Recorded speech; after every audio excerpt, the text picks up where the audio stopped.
lost my dad to alcoholism when I was 7. And those pieces are really representative of kind of that comfort of someone maybe sending you a sign from the other side. That's Claire Buckley. I'm Cara Duffy, and this is the Powerful Ladies Podcast.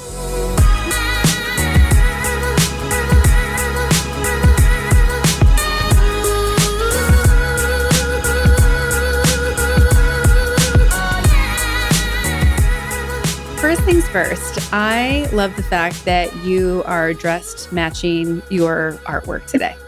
Thank you. I try. Do you every day match your artwork, or just when you're presenting yourself in PR situations? Yeah, no, only for like interviews. If you catch me on a regular day, I'm in overalls covered in paint and t-shirts and baseball hats and Converse. Well, before I go any further, let's tell everyone who you are, where you are, and what you're up to in the world. Yeah, my name is Claire Buckley, and currently I'm an abstract artist based in Brooklyn, New York. I found you on Instagram. We happen to also share a connection with the amazing Sydney. The best. And your paintings, for people who haven't seen them, it is like how I would describe them is Gem the Holograms meets fairy princesses meets rainbows meets dream sequences on a painting. I love that. Yeah. That on my tombstone. But they're ethereal and abstract and prism-like.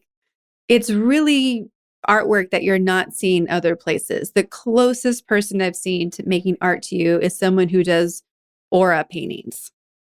Thank you. And like, how did you decide this was your niche of artwork? Because I'm sure you do lots of other styles and have lots of other skill sets, but like, how did you end up in this magical rainbow painting place?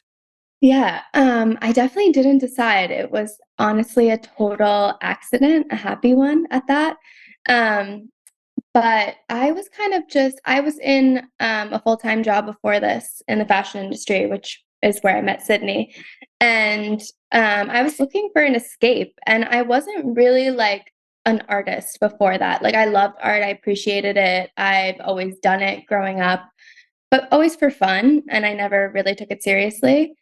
And I started painting as an escape from that job. It was so stressful, and I just started experimenting, and I honestly didn't think it was even good.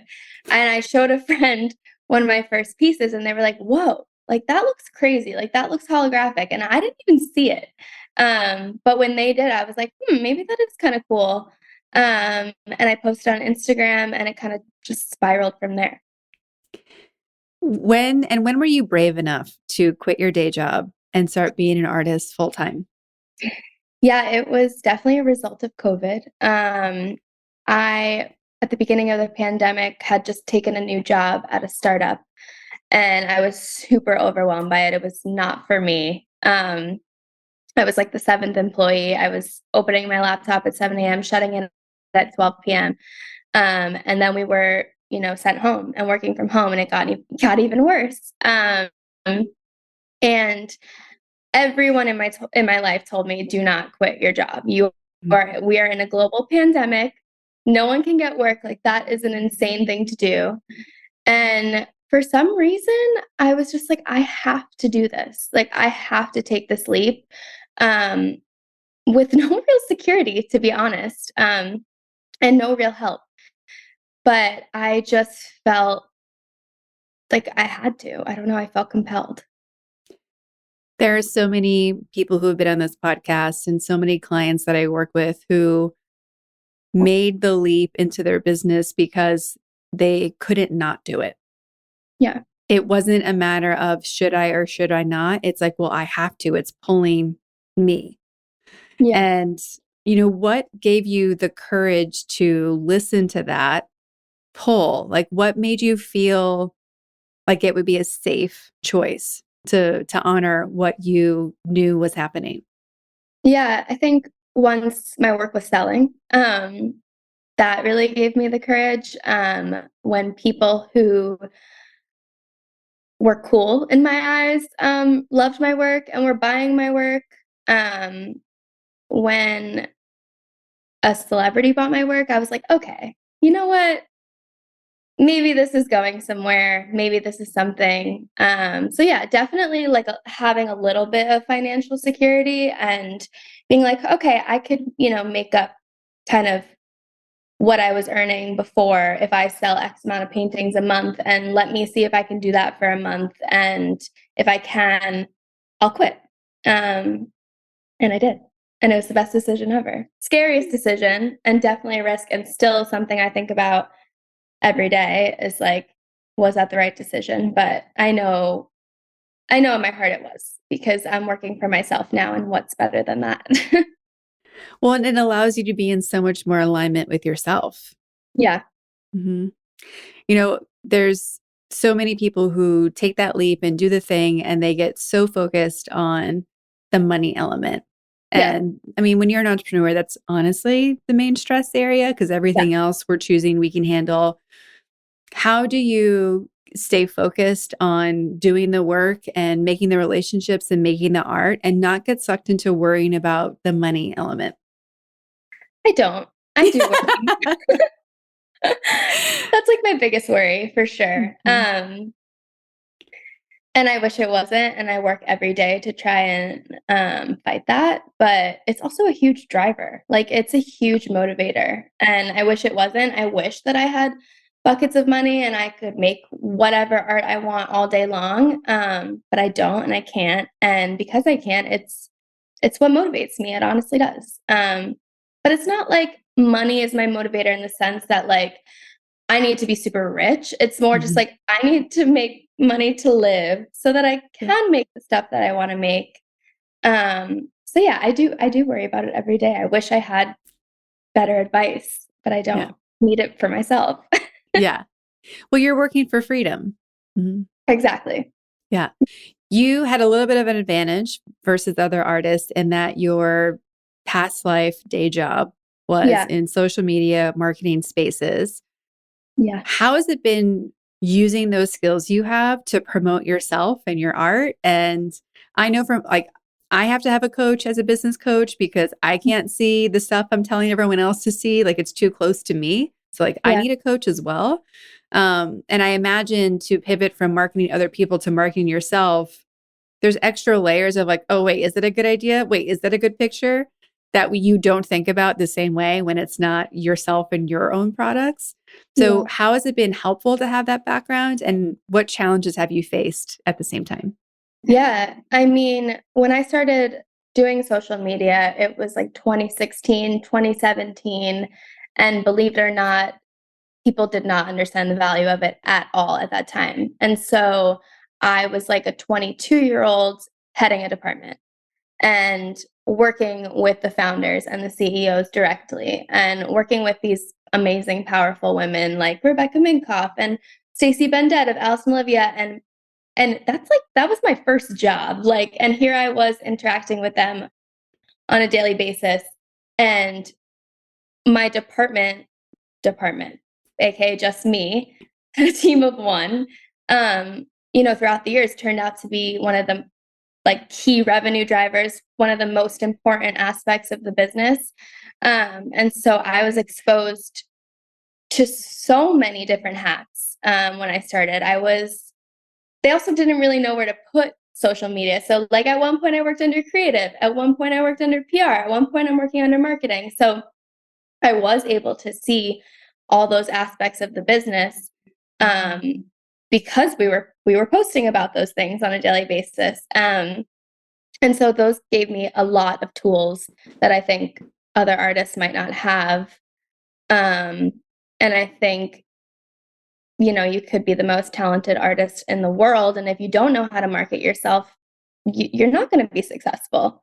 And I don't think I'm the most talented artist by any means, but I think I'm really, really good at marketing myself. And I think that's like a huge key to my success.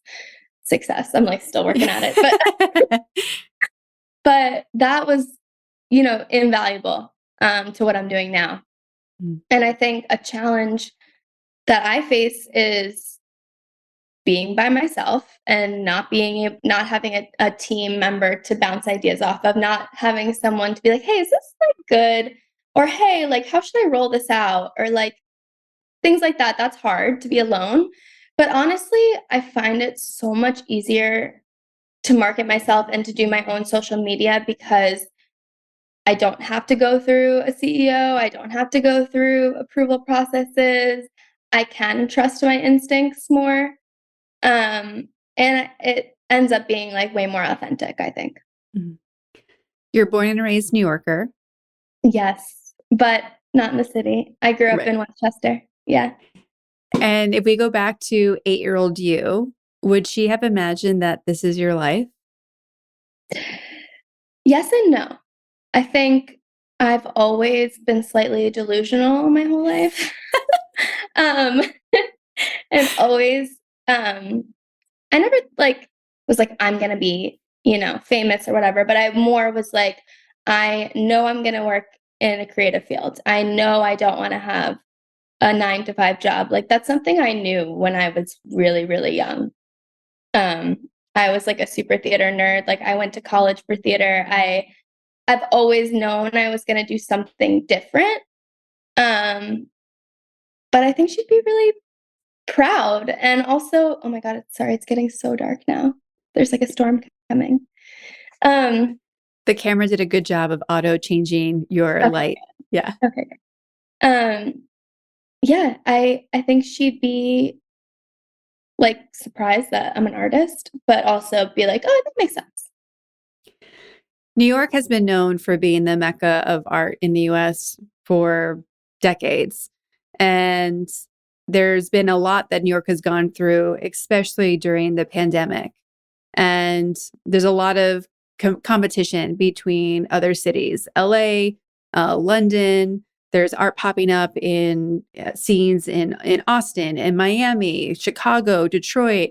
There's a lot of shifting and almost maybe a balancing of where creativity is coming from, not just in the world, but in the US.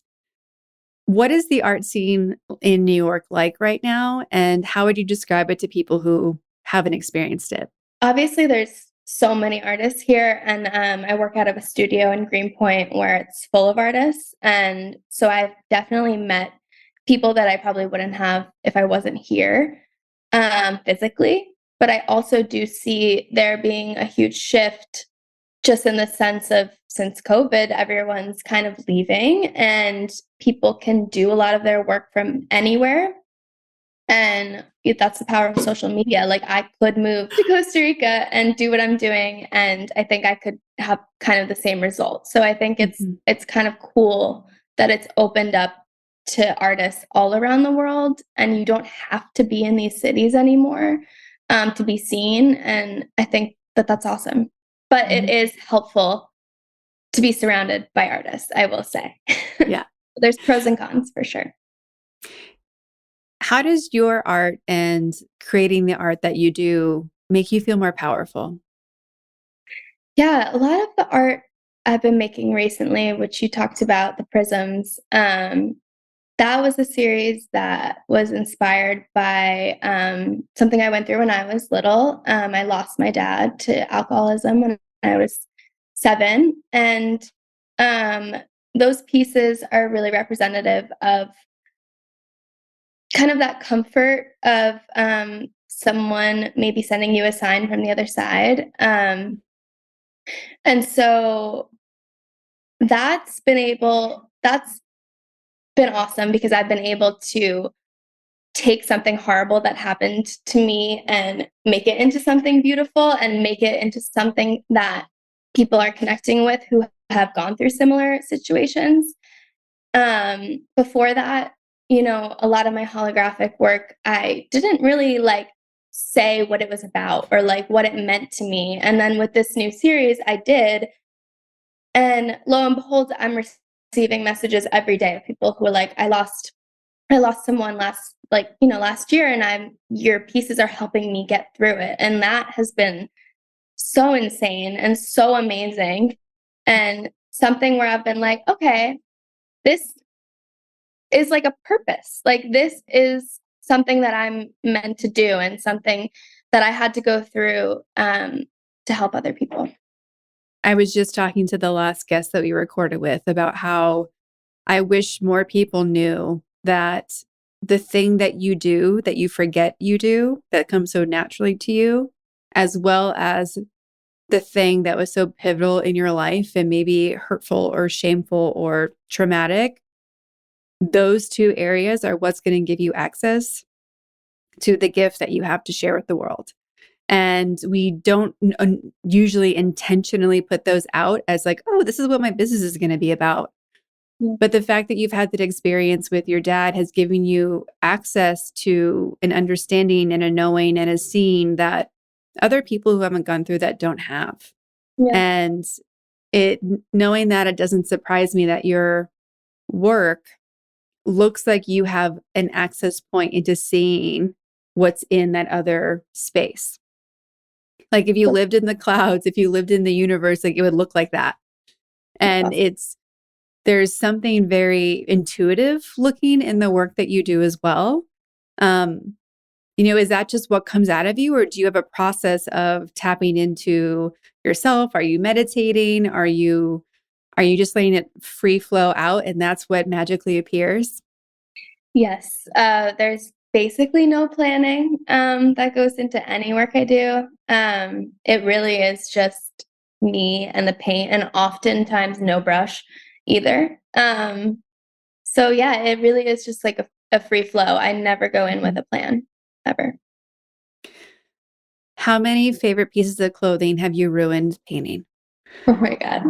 Literally one yesterday. I literally bought a new pair of vintage Levi shorts, and I was so excited, and I covered up with a huge button down, and still there was paint on them. So I cannot wear anything I care about in this space at all. Literally before we got on the call, I spilled something and I ruined like 10 things, and I'm like, no more nice clothes in here. No nice clothes. I work with a lot of creatives and artists, and there's a big debate about using the traditional art business side of going to galleries and having representations versus the do it your own way approach. And social media has been great in that it's democratized a lot of what people have access to. What has your approach been to doing it your way with your own online store, your own gallery, versus partnering with the more traditional spaces?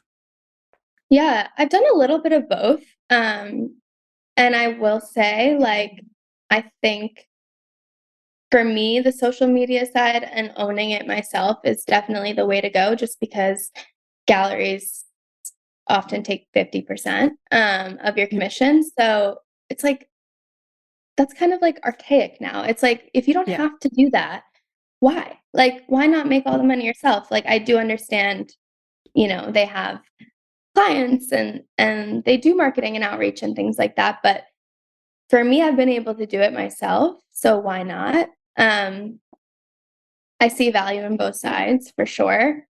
Um, but yeah, I definitely think I have social media to thank for that. It's like a blessing and a curse for sure. When you hear the words powerful and ladies, what do they mean when they're on their own? And do their definitions change when those words are next to each other? Um, when I hear powerful, I just think women mostly. So no, I don't think the definition changes much. I grew up with a super powerful single mom, and whenever I think of those words, I think of her, and the sacrifices she made for me. How does being powerful shape you pitching yourselves, you marketing yourself, you asking for whatever price you think a piece is worth? Yeah, I think it's a lot of like um not doubting yourself, and like I said before, being a little bit delusional. And yeah, just the fact that like you'll never get it if you don't ask for it. And Mhm. that's something that I learned, like, negotiating salaries at past jobs. Like, you deserve it. Like, you do. Yeah. You mentioned that you were confident to take the leap into full-time artist when a celebrity bought your work. when people in general bought your work. Yeah. Um, how has your circle and your network changed since you've become an artist? It's definitely grown. It's definitely way more online than in real life than it used to be. But that's okay. Um, and it's expanded just in the sense that I've been able to connect with so many people in so many different areas. When I was in my old jobs, it was a very small industry of the fashion industry. And now I meet people who do everything. I mean, it's just totally expanded my world because art is universal. Yeah. How do you feel before you started painting and how do you feel after a painting is finished? Oh my gosh. It depends on the painting. Usually before I'm like sometimes I dread it, sometimes I'm excited. Like literally I could be like the most opposite emotions like on a day-to-day basis. Um and finishing is like, is it finished? I'm like, I'm not sure. That's like going back to what I was saying before, like I'm alone. So sometimes I do need someone to come in and be like, yeah, like that looks good. That's done. Because I'm not always able to see it myself. Mm. But when it is done and I am proud of it, it's literally the best feeling in the world. I know that it's also hard for a lot of artists to sell their favorite pieces. Yes. What is your relationship like with selling your work versus the ones that you are attached to? And how do you go through that process? Yeah, I am lucky in the sense that I don't hold on to a lot of paintings at all. But it also does make me sad because I'm like, I don't have anything. Like, I don't have anything of mine.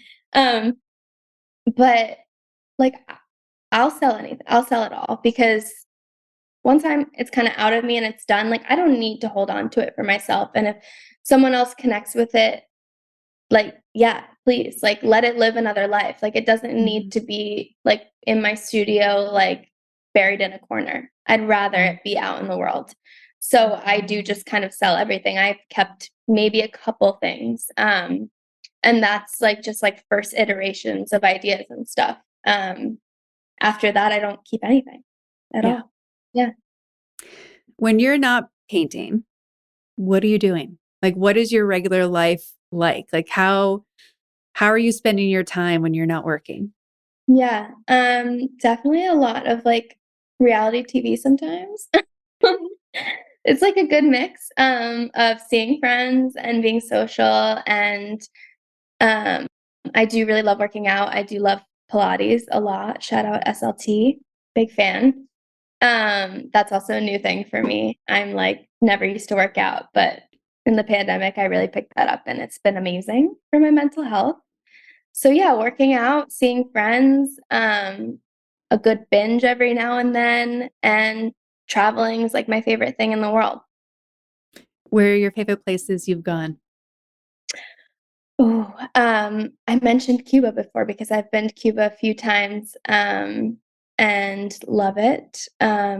My boyfriend is a filmmaker, and I've been down there with him making a documentary, and so that was amazing. And one of the first places where I was really able to see it through locals' eyes, which is, I Mhm. just think, the best way to travel ever. So that's amazing. And I'm also just a huge fan of Italy, like anywhere in Italy. I'll go. Same, same. I'm currently working to buy an apartment in Rome. Oh my god. Yeah. That's a dream. Well, it's much more affordable than buying a house in California. And why not have a place to Oh, escape yeah. to somewhere else? Oh, yes. I'll be inviting myself once you Yes, you're buy invited. it. Well, what also I want to make sure that you and your boyfriend are invited to is I sponsor and go to Mountain Film in Telluride. It's the all documentary film festival. Yeah. And next year I'm committed to having 3, 4 other companies or people sponsor. It's actually quite affordable to get in as a sponsor, but I really want to roll with like a crew of 20. A whole Yeah. weekend of meeting cool people and cool conversations and book signings and all the movies. I'm like, yes. Like, Love so that. mark your calendars. Yeah, definitely. Keep me posted. And then I also don't want to skip over the Cuba part. And have you guys seen Cuba Skate Yeah. documentary? So we were also down there with the Cuba Skate guys, Okay. because my boyfriend is a skateboarder as well. And the subject of his documentary was part of Cuba Skate. And it's just the sickest thing ever. I mean, Yeah. they sadly, their park got destroyed recently by the police. And so, yeah, we've been sending money down there just to help them rebuild because it's amazing what they do. They're It, awesome people. it's so amazing. I come from the skateboarding world from my past corporate life, and I got to go to the screening in LA for Cuba Skate. And I'm just so attracted to supporting people who are doing what they love and doing it for the sense of service to other people. And that can be in a nonprofit space, it can be in a business space or for profit space. Um, but just seeing that, and when people are against all the odds and they're going to do it anyway and be creative and work together, nothing makes my heart grow a size than that. Yeah, And that's what I felt about that movie. totally. I mean, I've learned so much about skateboarding since dating my boyfriend, and they're so inspiring. Like Yeah. literally just even watching him skate is inspiring because you get down 20, you get back up 20. Like it's just relentless, like their Yeah. pursuit of just one trick. And it's inspiring. It so is. It's something that is hard for me to articulate in my own marketing, to talk about what type of business coach I am, because Yeah. that punk rock skate sensibility is so in how I make business choices. Like, we're going to Yeah. throw it all away and we're not doing that. That's stupid. And why would we do what everybody else is doing? And like, Yeah. who do we have? What can we work with? How do we rally the crew to like make this idea happen? Like, it's so much more project based, and like the scrappiness, we can build something from nothing approach. And I just use a lot of words. And when you're marketing, you're supposed to use like two. Yeah. And it's like, how can I hone that down into like one or two words to explain to people what I do? And it's been the biggest challenge. So if you think of something, please text me. I will. Um, It's hard because it's like a feeling, you know? yes, yes. It'd be easier to use one of your paintings to Yeah. explain what I do than words, right? Try. So you have this, rich culture around you of artists and creatives. You've got people working on projects all the time. How much is where you are, location wise, inspiring not just your art, but also you as an entrepreneur? Yeah, I think it's a big part of it is the people that you surround yourself with. And all of my friends are creatives, and all of my friends are freelancers and business Mhm. owners, and they inspire me, and they're building towards their own futures. And it's important to surround yourself with people Mhm. who have similar goals as you, whether it be in a different field or not. Um, I think we're able to bounce ideas off of each other, and we're able to motivate each other, and we don't have 9 to 5 jobs. So we are kind of just like a supportive unit. Um, and I think that that's super important. Yeah. We need each other. We Yeah. we do. Like, both creatives and entrepreneurs have so much overlap, because you have to be an entrepreneur if you're going to make your art the way that you want to. Yeah. And it really is a roller coaster of everything's great. I hate this. Everything's great. Yeah. I'm never going to succeed. Like, Exactly. it's people don't get that. And I think that we've heard a lot of the tropes and stories about the starving artist or the lonely artist or the introverted artist. Mhm. And I don't think we anyone following what they know they're supposed to do is in that same space of feeling isolated. And that's why it's so important to have a community around you. Like we have to have mentors, we have to have coaches, we have to have people who can tell us to keep going. But then also to be like, hey, if you look left, there's like $10,000 over there. And you're like, oh, really? Yeah. Because it's so, we get stuck in our own world so easily. Yes.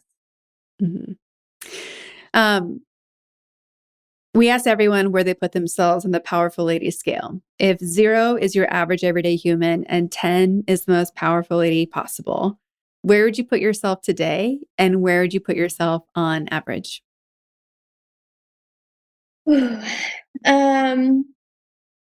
That's really hard.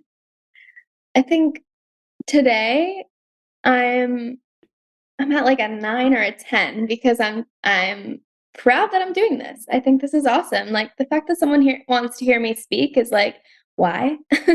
um, so I'm on a 10 today, but I think on a day to day, I like try to push myself to be like a 7 or an 8, but really I'm at like a 5. Mhm. On a day I sell a painting, I'm full 10. Um, on a day that it's slower, I'm like a 1, you know? Every day is Mhm. different. What advice would you give to an artist who's trying to decide to go full time or not?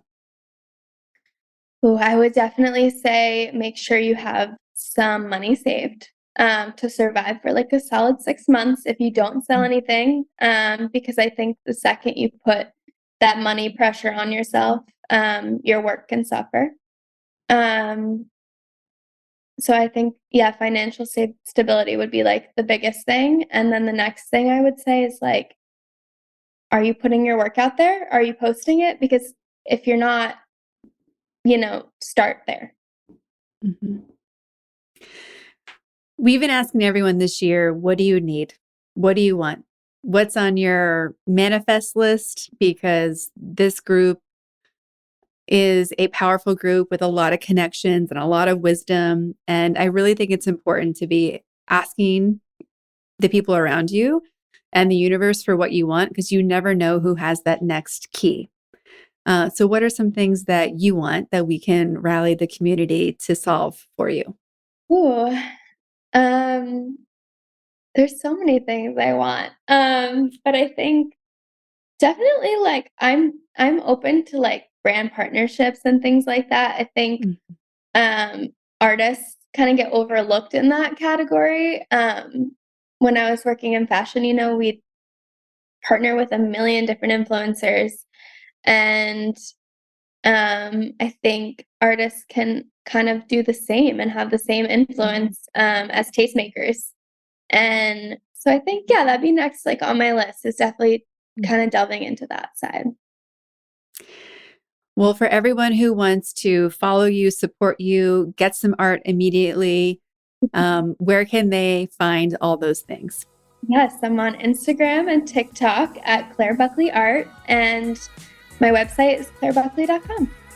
Amazing. Well, it has been such a treat to meet you.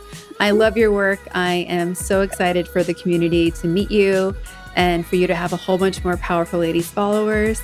But just thank you for being a yes to us and being brave to share your story and your world with us. Thank you. Thank you.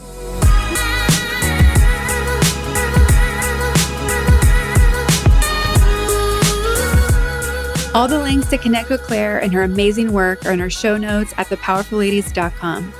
Please subscribe to this podcast wherever you're listening and leave us a rating and review. Come join us on Instagram at Powerful Ladies. And if you're looking to connect directly with me, visit karaduffy.com or Kara_Duffy on Instagram. I'll be back next week with a brand new episode and new amazing guest.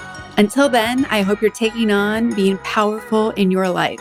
Go be awesome and up to something you love.